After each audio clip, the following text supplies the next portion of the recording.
cuáles son las alternativas de mercado frente a la política social. O sea, ¿por qué? Esa es la pregunta. ¿Por qué tiene que ser el Estado el que preste la política social? ¿Por qué tiene que ser el Estado el que atienda las necesidades de los pobres, de los desfavorecidos, de los incapaces o de las personas en situación de debilidad? Ese es el debate. Yo no estoy discutiendo que haya que ayudar a los más débiles. Creo que es un deber moral de todas las personas ayudar a los más débiles, a los discapacitados, a las personas sin recursos. El debate es quién tiene que hacer esa función, a quién le corresponde la función de atender a esas personas. Ese es el debate, y es el debate que hay que abrir. Nosotros estamos acostumbrados a entender que debe ser el Estado o los poderes estatales, los poderes públicos, que hagan esa función. Y la pregunta, como acabo de decir, es ¿por qué? De hecho, si nos dicen quién atendería, una de las preguntas que escuchamos muchas veces las personas libertarias o que defienden el mercado libre es ¿quién atendería a los pobres? ¿Quién cuidaría, por ejemplo, de los discapacitados mentales? ¿Quién atendería a nuestros ancianos? ¿Quién atendería a los enfermos sin recursos? Esa es la pregunta que siempre se nos hace. Bien, la pregunta es, y de hecho, no podemos imaginar un mundo en el que no sea así, porque estamos acostumbrados a eso. Miren, yo recuerdo el caso cuando fue la guerra de Irak, en el año 2003. Irak, la comida, si no recuerdo mal, se daba con cupones. O sea, la comida la daba el Estado. La daba a través de racionamientos, daban la comida en el Estado como se da en algunos países del mundo la comida a través de cupones, de cartillas o de racionamientos. Incluso se daba, si no recuerdo mal, pero de memoria, incluso la ropa y el calzado. Parte del calzado lo daba el Estado. Entonces, muchos iraquíes, cuando los Estados Unidos quitaron al sistema, quitaron al régimen de Saddam, quitaron el régimen de seguridad social que había. Entonces la comida ya no la prestaba el Estado. El vestido ya no lo prestaba el Estado. La gente pregunta, ¿cómo vamos a hacer para comer y vestir si no hay Estado? Pues harán como nosotros, irán a la tienda y comprarán el producto.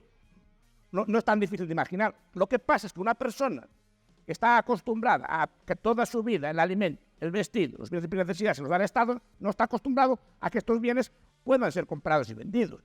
Y de hecho, mi país sigue el suyo, la comida, el vestido y buena parte de los insumos básicos son comprados en el mercado y gracias a eso pues, se consigue más o menos una razonable distribución de alimentos. Hay alimentos, por lo menos en mi país, para casi todo el mundo y yo veo a la gente por la calle vestida. O sea, que debe haber una producción mínima de bienes para cubrir incluso los mínimos de ese estilo. Puede ser más o menos altos, etc. Entonces la pregunta es, ¿pueden los servicios sociales ser prestados de otra forma que de forma estatal? Yo creo que sí. Primero, históricamente ha sido así. El welfare, yo recuerdo mal, moderno, aparece con Bismarck en el año, a finales del siglo XIX, 1880 y tantos, con las leyes de seguro, las leyes primeras de pensiones para los retirados y con las primeras leyes de auxilio de seguros sanitarios para los trabajadores, en caso de enfermedad o accidente.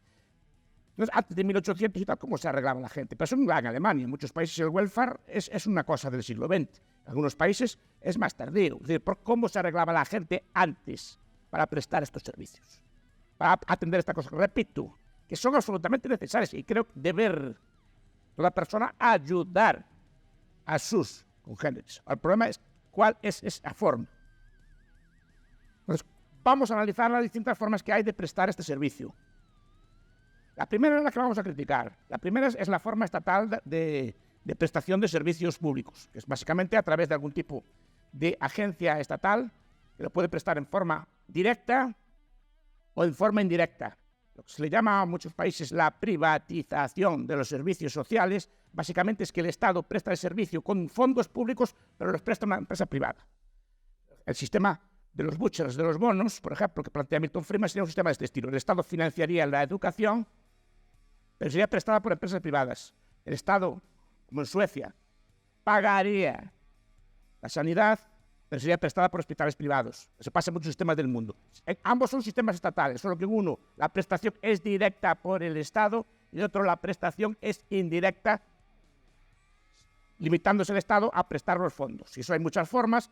Hay concesiones administrativas, hay empresas públicas, hay sistemas de concesiones, hay muchas formas de de prestar ese servicio, de forma directa o de forma indirecta. ¿Cuál es el problema que tiene la prestación pública? Pues el problema que tiene cualquier tipo de socialismo. ¿Por qué? La prestación social o estatal de servicios públicos no deja de ser una especie de socialismo parcial. Esto es, cuando hablamos de una sanidad pública, como es en España, casi monopolista, se entiende que el Estado es socialista en el ámbito de la sanidad. Se entiende que el Estado es socialista en el ámbito de la educación. Se entiende que el Estado es socialista en el ámbito de las pensiones, por ejemplo. En España son sistemas socialismo parcial. La economía global del país, más o menos a grandes rasgos, es una economía de corte capitalista, pero hay áreas de esa vida social que están controladas por el Estado y operan, digamos, en régimen socialista. Por ejemplo, el dinero es un régimen socialista. El proceso de creación de dinero es socialista. Todo el sistema de creación de escuelas es socialista. Todo el sistema de pensiones es socialista. No quiere decir que la economía en su conjunto lo sea, pero sus áreas concretas sí lo son. Y si aplicamos, por ejemplo, las teorías que explican, por ejemplo, los austriacos, pensando en Ludwig von Mises, por ejemplo, en su libro Burocracia, pensando en la obra de Rothbard, Men, Economy and State, el hombre, la economía y el Estado, en sus capítulos. ¿Qué le pasa a los socialismos, sean totales o sean parciales? Que tienen serios y severos problemas de cálculo, tienen serios y severos problemas de incentivos, tienen serios y severos problemas de libertad a la hora de escoger el producto. Por ejemplo, países, no sé, en Guatemala, países como España, la educación básica, ustedes no pueden escoger el contenido de la educación, no pueden escoger la forma en que se prestan los servicios sanitarios. Tienen el servicio sanitario, lo presta el Estado, ellos deciden la forma, pero buena parte de su contenido, buena parte de sus prestaciones, no está en su mano escogerlo. No pueden modular la producción, tienen que llevar un servicio ya previamente determinado y no pueden escoger entre formas alternativas de prestar ese servicio. Tiene un problema de cálculo económico. Ustedes en esta universidad estudiarían los viejos debates sobre la posibilidad o imposibilidad económica del socialismo. Bien, el problema de las pensiones, el problema de la sanidad, el problema de la salud, el problema de la vivienda es también un problema de cálculo económico. Pensemos, por ejemplo, en la educación. Es uno de los 4 pilares del Estado social. ¿Cuánta educación tiene que haber? ¿Qué precio tiene que costar? ¿Qué calidad tiene que tener? Esto es, ¿cuántos años, por ejemplo, hay que estudiar? ¿Qué calidad de enseñanza tiene que tener? ¿Qué calidad tiene que tener los edificios? ¿Cuántos profesores tiene que haber? ¿Cuánto tenemos que pagarle a un profesor? Etcétera, etcétera. Entonces, los problemas, ¿qué carreras tenemos que ofertar? ¿Cuáles son las asignaturas que tenemos que ofertar en un plan de estudios? ¿Cómo se puede saber eso? ¿Quién lo sabe? Un planificador central. Y el planificador central opera de acuerdo con sus criterios, normalmente opera mal. Lo mismo opera con la sanidad, lo mismo opera con las pensiones. ¿Cuánto tiene que cobrar un pensionista? ¿Cómo hay que financiar el sistema? Etcétera, etcétera. Son problemas de cálculo económico. Que simplemente el gobierno establece un precio, un criterio y esté bien o esté mal, lo hace. Y de ahí, por ejemplo, buena parte del fracaso, el problema que hay en las escuelas es que buena parte de los contenidos, buena parte de los currículos no se adecúa a lo que los usuarios quieren o a lo que las empresas o empleadores quieren. Simplemente se da lo que el Estado entiende que es pertinente. Y es un problema económico de primer orden, que creo que puede ser discutido. Entonces, el Estado tiene problemas severos de prestar el servicio. Yo lo que quiero aquí criticar es que el Estado ni fue ni es la única forma de prestar servicios sociales. De entrada, porque el Estado también define lo que es un servicio social, define lo que es un pobre, define lo que es un enfermo, define lo que es una persona sin recursos, que eso es una cosa que al principio parece fácil de hacer, no es tan fácil de hacer de forma justa, a eso me estoy refiriendo, o de forma objetiva no es nada fácil de hacer todo eso. Depende de definiciones previas, porque el mercado, por ejemplo, ese tipo de cosas no las necesita. Introduce elementos como el concepto de derecho. Es decir, que yo tengo derecho a una prestación, tengo derecho a una serie de bienes que son difíciles también, y sería otro debate, de justificar de forma filosófica. ¿Qué alternativas tenemos entonces? Primera, el mercado. ¿El mercado? Vamos a ver. Muchas veces se usa supuestamente la prestación pública porque el Estado supuestamente es incapaz de satisfacer esas necesidades. Vamos a ver. Necesidades básicas humanas, ¿cuáles son? Las primeras y principales. Uno dirá, la sanidad no. No, comer y vestir. Sanidad es secundaria. El ser humano normalmente está bastante bien hecho y aguanta como 70 años sin mucho recambio. A veces hay enfermedades y es necesario médicos para cuidarlos, pero sin comida y en países como el mío, sin vestido, están muertos en cuestiones de horas. De horas. Sin comida y sin bebida duran poco, unos días. Sin vestido, en un día de frío en mi país, duran horas. O sea, no son capaces de sobrevivir. Entonces, lo principal para sobrevivir es nuestros bienes. ¿Y estos bienes cómo los obtenemos? ¿Cómo tenemos la comida y el vestido? Comprándolos. Y no solo eso. Son dos bienes que históricamente han reducido su precio espectacularmente. O sea, el alimento que recibimos todos los días no se debe a que haya una prestación estatal del mismo, sino que se ha incrementado tanto la producción y se ha abaratado tanto su distribución que todo el mundo en mayor o menor medida, o casi todo el mundo en mayor o menor medida, está alimentado. Y de hecho, el hambre en el mundo está reduciéndose a cifras nunca vistas. O sea, nunca en la historia hubo menos hambre de lo que hay hoy. Se puede contrastar en cualquier cifra. Y el hambre que queda es derivada principalmente de guerras, o sea, de restricciones deliberadas a la llegada de alimento. Se usa el hambre en muchos sitios como arma de guerra. Pero este proceso de alimentación, y no solo de alimentación, de mejorar la alimentación en gran escala, no se debe a que el Estado lo preste, se debe a un incremento de la producción y a una mejora en la distribución, que han abaratado espectacularmente la comida. De hecho, ustedes comparen lo que gastaban sus padres, sus madres, cuando eran jóvenes en comida, lo que gastan ustedes en porcentaje de su renta en comida. Yo creo que cualquiera de ustedes, jóvenes, el principal gasto suyo y su principal preocupación no es la comida. Pues esa fue históricamente la principal preocupación del ser humano. Entonces digo, el mercado suministra los bienes básicos. El mercado históricamente puede suministrar perfectamente educación, puede suministrar perfectamente sanidad, puede suministrar perfectamente vivienda y puede suministrar protección frente a la vejez. Por ejemplo, las finanzas, por ejemplo. Finanzas permiten que a través de sistemas sofisticados, creados a través de acciones de mercado, bolsas, mercados financieros, mercados de derivados, permiten que ustedes, por ejemplo, puedan planificar su jubilación, puedan planificar la época que ustedes van a ser ancianos. Y si ustedes saben, y además siendo jóvenes, cualquier cosa que ahorren ahora, se convierte en mucho más dinero cuando se jubilen. Se aplican las reglas, los principios de la matemática financiera, se dan cuenta de eso. Es decir, ustedes históricamente tenemos una serie de instituciones de mercado para prever fondos de inversión, por ejemplo, planes de pensiones. Toda la rica industria del seguro. El seguro, que es un invento que tiene sus orígenes pues, relativamente del siglo XVII y XVIII. Hay un libro que le gusta a Pablito de Epstein, Against the Gods, que nos habla mucho de la historia del seguro. Es decir, el seguro es una institución pensada para casos de enfermedad, para casos de fallecimiento prematuro, o incluso pensado para sistemas de jubilación. Ustedes, con los sistemas financieros o los mecanismos financieros, con las herramientas financieras que hay, pueden prever perfectamente su futuro y el de los suyos, sin problemas. Si son precavidos y obviamente si tienen los medios también. Eso vamos a decir. Pero como mecanismo funciona bien y además cada vez son más perfeccionados. Y pequeñas sumas ahorradas ya desde joven pueden derivar en grandes sumas cuando ustedes se jubilen. Claro, es necesario tener conocimientos financieros y es necesario pensar a largo plazo. Pero como mecanismo de previsión de la vejez funciona perfectamente. O sea, no es un problema. Y dirán, ¿y qué pasa con la sanidad, la educación, este tipo de cosas, para el que no pueda pagar? Antes vimos que uno de los principales problemas del ser humano es que no podía pagar el ser humano, que gastaba buena parte de lo que trabajaba y producía, incluso históricamente se trabajaba por la comida, no se trabajaba por sueldo, se trabajaba directamente por la comida. ¿Cómo se consiguió que la comida y el vestido se abarataran tanto?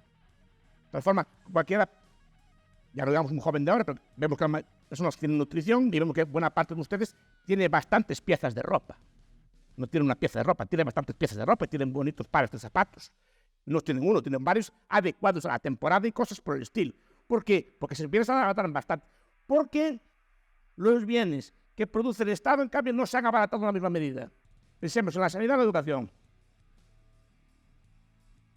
¿Cómo que la educación? ¿Quién dice que no puede ser barata? ¿Quién dice que no puede ser barata? Dice que la educación tal como la presta el Estado o tal como lo obliga el Estado a prestarlo no es barata. ¿Ustedes conocen Coursera? ¿Conocen la Academia Khan? ¿Conocen todos los cursos que hay por internet por tutoriales para educar a niños? Siguiendo unas reglas, cubren los tests y la máquina se los corrige. Gratuitos. ¿Cómo que es caro educar? Entonces, pónganle tutoriales a los niños, se lo necesitan. ¿Cuánto cuesta una biblioteca a día de hoy? Una biblioteca, hablo de bibliotecas fantásticas. Ustedes van al Libgen, por ejemplo. Libgen.io. Una página, por ejemplo. Ahí bajan millones de libros. Por ejemplo. Y como esas, muchas otras páginas. Google Académico. Millones de libros. Tienen páginas de sobra para bajar libros. Gratis. ¿Cómo que la educación es cara? ¿Quién la hace cara? Porque la educación no ha bajado, la educación real que cuesta un niño no ha bajado en el mismo nivel que bajan los demás bienes. Pensemos en la sanidad. O sea, para mí la primera función de un mecanismo de mercado es abaratar los bienes de primera necesidad y los bienes, estamos hablando ahora de corte social, de tal forma que sean tan baratos que todo el mundo pueda comprarlos. Esa es la idea principal. Eso debería ser el objetivo. Pero ¿por qué no se abarata la educación? ¿Por qué no se abarata la sanidad, por ejemplo? Que es el típico ejemplo que se discute. Totalmente. Dígame alguna.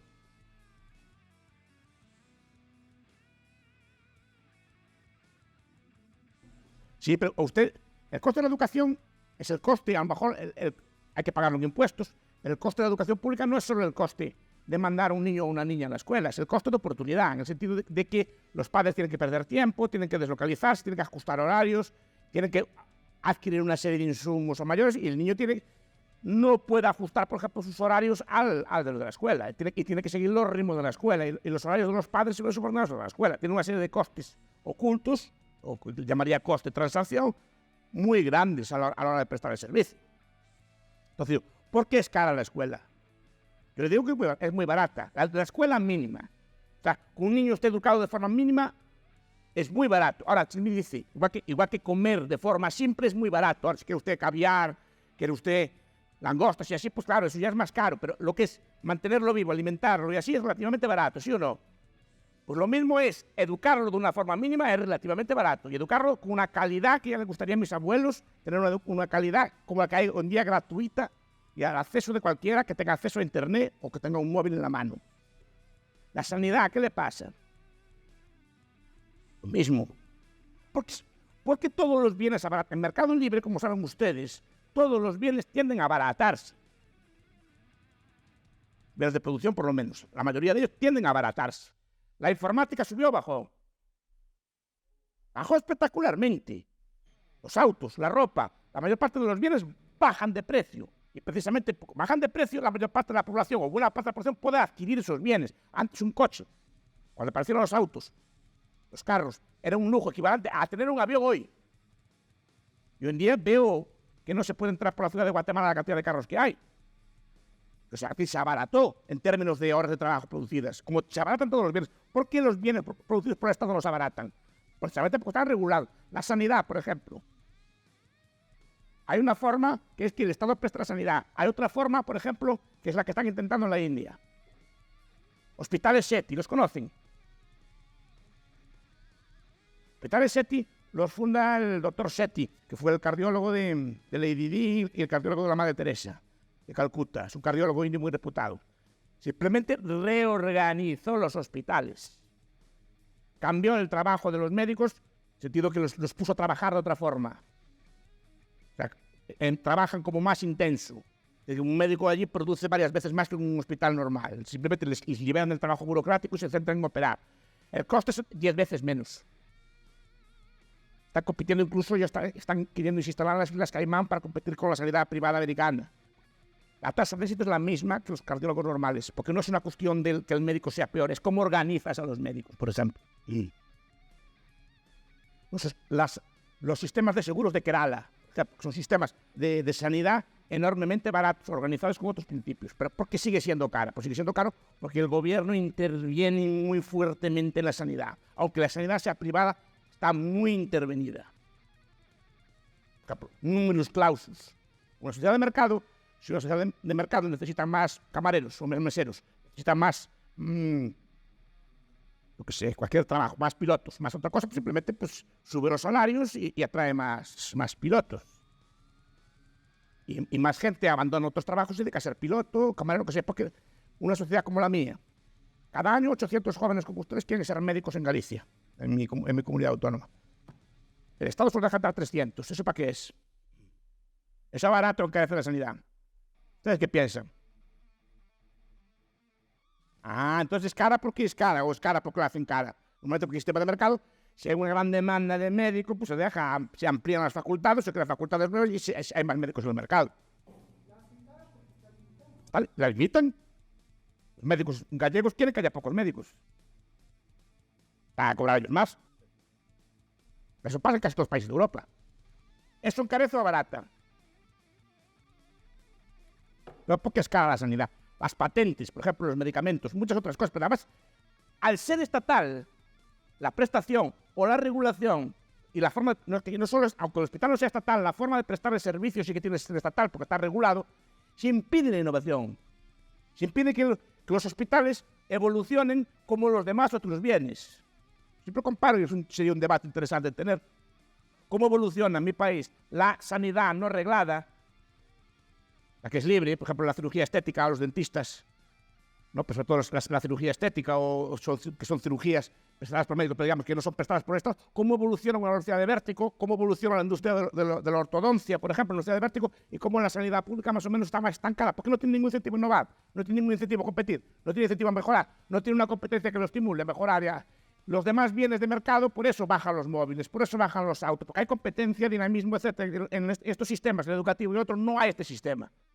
Y mi objetivo, repito, es, en última instancia, que los bienes, o debería ser para mí, que los bienes de atención sanitaria, de atención educativa, de vivienda o de atención a los pobres sean tan baratos que cualquiera pueda comprarlos.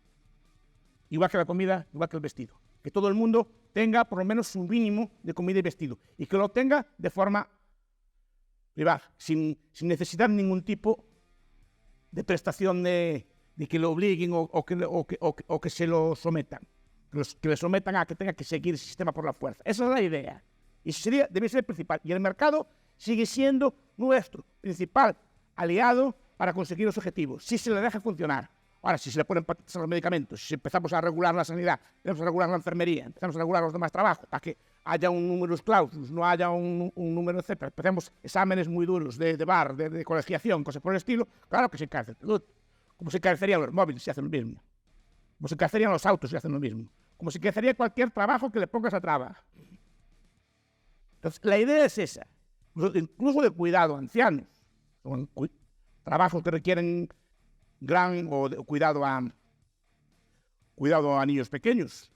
Son trabajos que requieren una gran cantidad de trabajo, pero pueden ser auxiliados. Yo veo que, por ejemplo, las empresas de Internet se ofrecen sistemas de vigilancia a distancia. Con cámaras web en sus casas, los monitorean y ven que sus papás, sus mamás, sus ancianos o así están cuidados, que estén bien cuidados. Y avisan, alerta, y eso es relativamente barato. Se podría abaratar los cuidados así también, ¿sí o no? O sea, y más que podríamos inventar.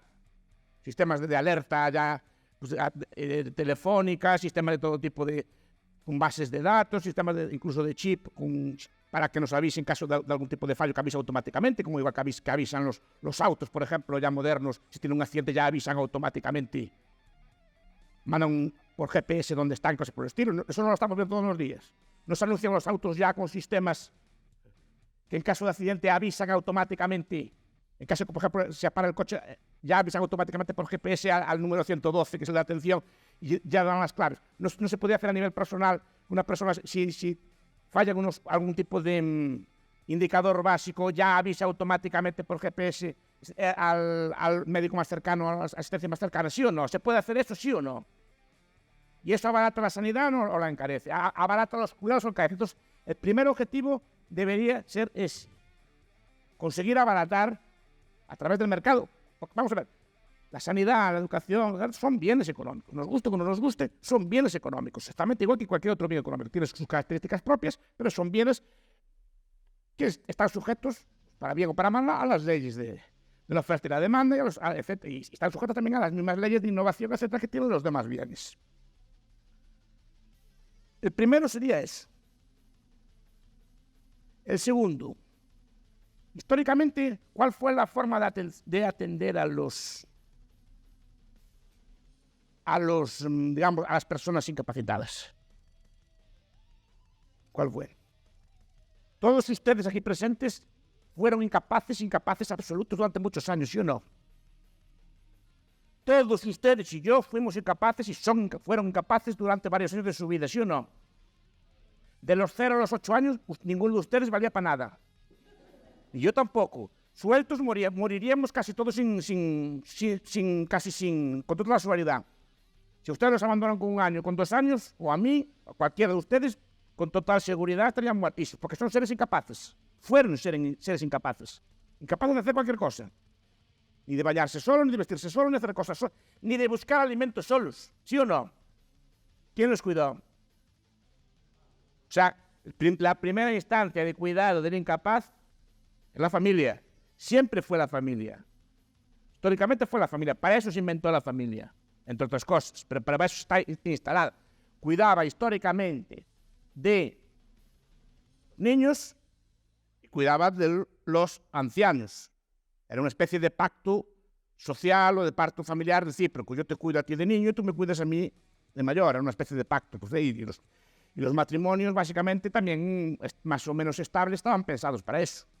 El matrimonio, siempre yo digo, no está pensado para cuando son ustedes jóvenes y guapos como ahora, sino para cuando son viejos y incapaces, que tengan alguien que les cuide de ustedes, que quiera estar con ustedes. Para eso se inventan las familias, no para ahora que es todo muy divertido. Está pensado precisamente para pensar a largo plazo, para que alguien cuide de ustedes cuando nadie quiere cuidar. Ahí está la gracia.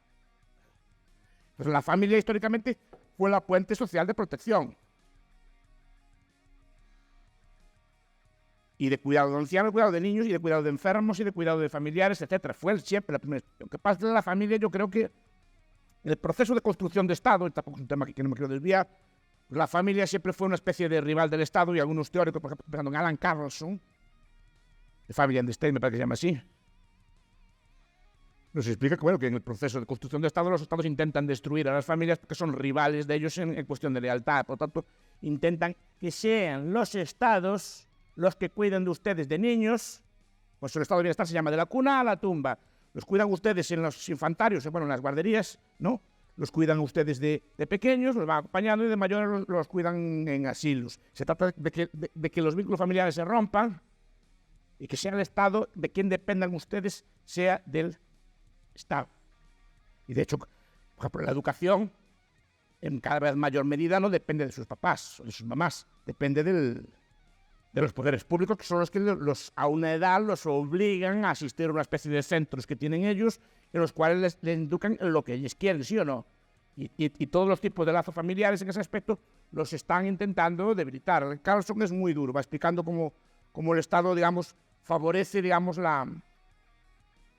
el debilitamiento del lazo familiar y nos hace dependientes de él. Porque el estado de bienestar en la política social no solo tiene el aspecto bueno, también sería discutible. Hoy no quiero discutir de estos temas. El estado de bienestar no solo tiene el aspecto bueno. El estado de bienestar también es una forma de que los ciudadanos dependan en cada vez mayor medida de los poderes estatales.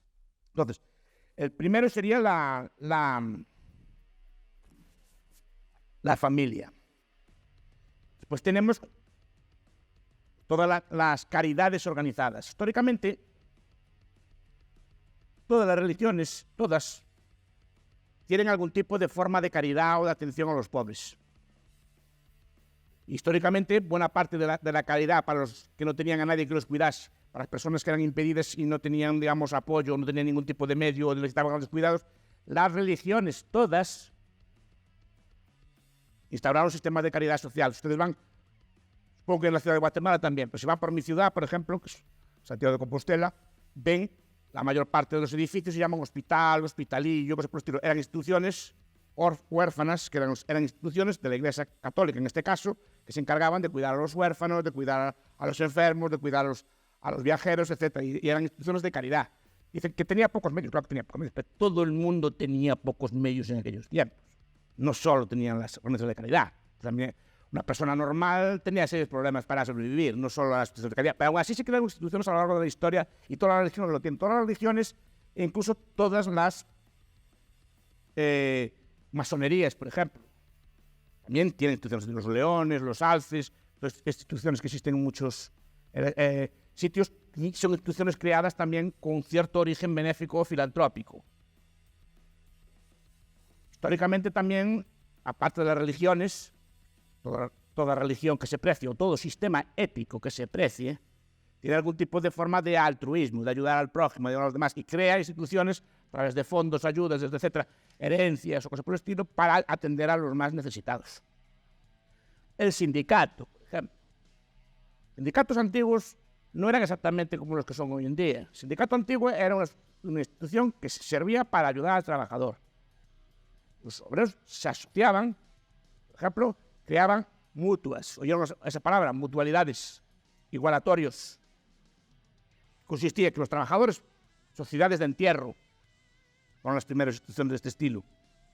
Los trabajadores pagaban una pequeña suma a su sindicato, estos creaban mutuas o creaban asociaciones de este estilo, y si el obrero tenía un accidente, si el obrero moría prematuramente, pues le daban una suma o una pequeña ayuda a su viuda o a sus dependientes, o a su viuda, porque normalmente trabajaban los hombres antes, a sus descendientes.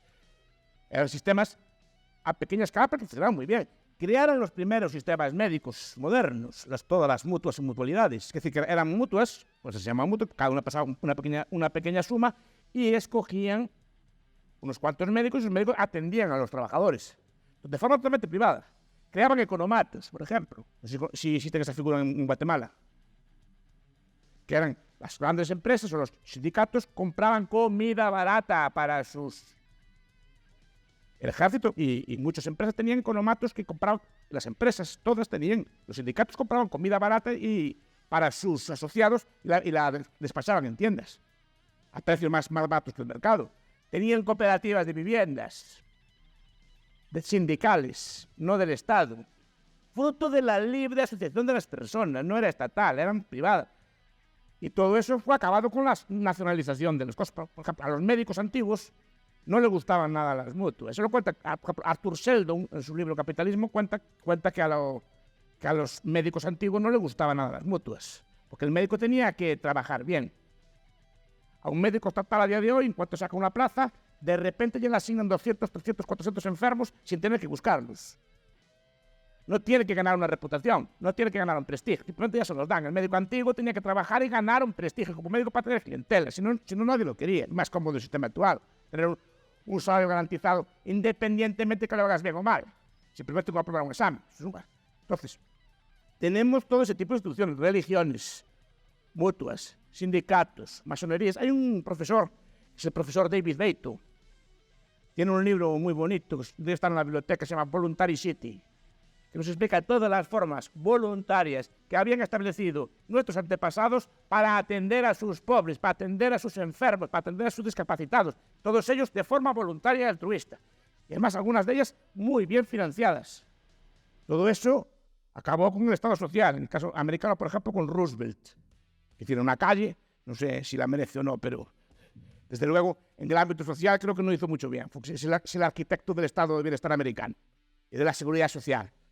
Creaban también pequeños sistemas de pensiones. Es decir, estos sindicatos no solo atendían enfermedades, empezaron a crear mutuas de pensiones, sistemas de ahorro colectivo que el pago de módicas sumas garantizaban pequeñas pensiones al futuro. Es decir, es que eran pequeñas pensiones, es que eran malas. Claro, porque de aquella, a finales del siglo XIX, principios del siglo XX, todo era malo, todo era peor que hoy. No tenían los medios que tenemos hoy.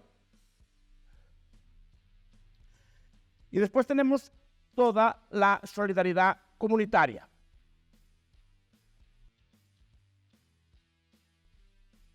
Ferdinand Tönnies, un sociólogo alemán, nos distingue entre comunidad y asociación, o entre sistemas de solidaridad, eso Durkheim, sistemas de solidaridad orgánica, sistemas de solidaridad mecánica. Las comunidades, los pequeños sitios, los pueblos, los barrios integrados, las parroquias, así, tienen sistemas también de solidaridad, con una ventaja. A esa pequeña escala, la comunidad sabe si el pobre, las condiciones del pobre, sabe si el pobre puede trabajar o no, sabe si el pobre puede tener recursos o no, sabe si el pobre está engañando o no, lo puede saber perfectamente. El Estado no, el Estado a cualquiera que le traiga unos papeles le da una paga, una pensión, una ayuda. El sistema de comunidad no. Entonces, las comunidades se encargaban, las comunidades me refiero a los sistemas de asociación, pues si ustedes viven en algún pueblo pequeño o así, saben a lo que me refiero. Sistemas de asociación derivados del vecindario, por ejemplo, los vecinos, los familiares extensos, no la familia entera, es una familia extensa, la gente que vive en nuestro barrio, en nuestra comunidad. Ustedes en Guatemala, todas las cosas, los barrios tienen centros comunitarios, tienen centros de ayuda social, ¿sí o no? Muchos de ellos lo tienen, o crean alguna forma de asociación colectiva. Las formas de asociación colectiva conocían bien, las parroquias, por ejemplo, conocían bien las necesidades de sus vecinos e intentaban, en la medida que tenían medios, obviamente, pues turnarse, ayudar, etcétera, en lo que podían. Y me dirán, sí, había mucha pobreza y había mucho todo antiguamente. Sí, pues que era todo antiguamente. Este tipo de, estas formas, estos sistemas alternativos al bienestar estatal fueron truncados por la aparición forzosa del estado de bienestar, que impidió que todos estos mecanismos, y más que hay seguramente, que sirven para ayudar al pobre, sirven para ayudar al escapar, se frenaron. Como si frenáramos el avión en el año 1920, como si frenáramos el auto en 1920, como si frenáramos los teléfonos en 1920. Impediríamos su evolución y su abaratamiento y su mejora.